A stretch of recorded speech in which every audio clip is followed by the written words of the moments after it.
আগামী 2026 সালের পবিত্র রমজান মাস শুরু হতে পারে 18 ফেব্রুয়ারি বুধবার। এ তথ্য নিশ্চিত করেছেন আমিরাতের জ্যোতির্বিজ্ঞান সংস্থা।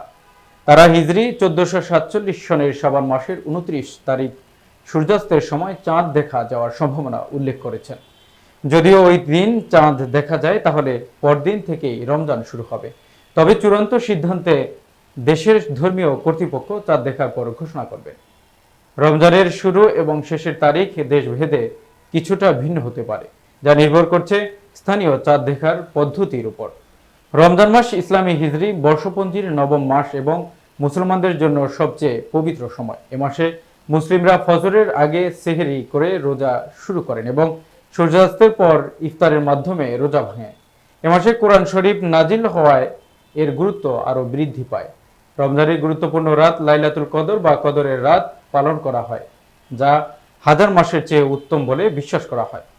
এই রাতে মুসলমানরা বিশেষ ইবাদত, নামাজ, কোরআন তিলাওয়াত ও দোয়া ইস্তেগফার করেন।